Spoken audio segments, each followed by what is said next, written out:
Bismillah, alhamdulillah, wassalatu wassalamu ala rasulillahi wa ba'd. Para sahabat menggolongkan hati menjadi 4 macam. Sahabat Hudzaifah bin Yaman mengatakan hati itu ada 4 macam. Hati yang bersih yang di dalamnya terdapat pelita yang menyala, dan itu adalah hatinya orang mukmin. Lalu hati yang tertutup, dan ini merupakan hati orang kafir.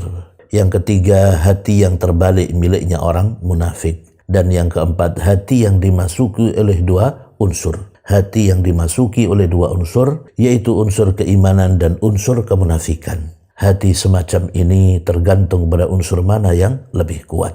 Marilah kita perhatikan satu persatu. Yang pertama adalah hati yang bersih. Maksudnya yaitu hati yang bersih dari apa saja selain Allah Subhanahu wa ta'ala. Sehingga hatinya penuh dan dengan mengingat Allah Subhanahu wa ta'ala, penuh dengan keimanan.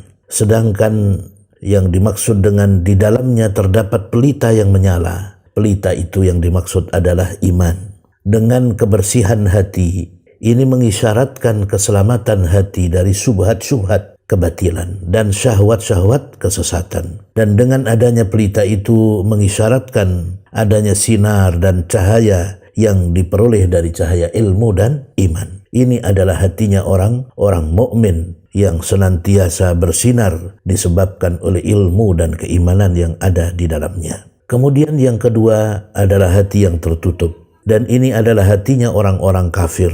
Tertutup karena di dalamnya atau hati itu terdapat penutup sehingga cahaya ilmu dan keimanan tidak bisa menembus kepadanya. Sebagaimana firman Allah mengisahkan orang-orang Yahudi, wa qalu qulubuna ghulf. Mereka berkata hati kami tertutup. Surat Al-Baqarah ayat 88. Sedangkan hati yang ketiga yaitu hati yang terbalik, hatinya orang-orang munafik. Artinya hati yang terjungkal, hati yang tertelungkup, sebagaimana firman Allah Subhanahu wa ta'ala, fama lakum fil munafiqina fi'ataini wallahu arkasahum bima kasabu. Maka mengapa kamu menjadi 2 golongan dalam menyikapi orang-orang munafik, padahal Allah telah membalikkan mereka kepada kekafiran akibat perbuatan mereka sendiri. Surat An-Nisa ayat 88. Artinya Allah telah membalikkan dan mengembalikan mereka kepada kebatilan yang semula mereka memiliki dan berada di atas kebenaran. Hal itu akibat perbuatan batil dan ulah mereka sendiri. Inilah hati yang paling buruk dan yang paling keji. Kemudian yang keempat adalah hati yang dimasuki oleh 2 unsur. Maksudnya hati yang sakit, yang tidak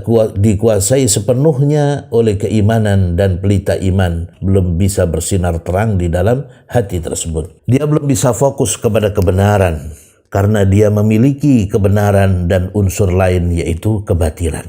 Ada kalanya kekufuran dalam hati tersebut lebih dekat kepadanya daripada keimanan, dan ada kalanya keimanan lebih dekat kepadanya daripada kekufuran, sehingga semuanya tergantung pada unsur mana yang lebih kuat. Mudah-mudahan kita termasuk mereka yang memiliki hati yang bersih, yang di dalamnya terdapat pelita iman yang menyala, yang di dalamnya terdapat cahaya ilmu, sehingga kita akan mudah untuk menerima kebenaran dan mudah untuk menerima hidayah dari Allah Subhanahu wa ta'ala. Amin ya rabbal alamin.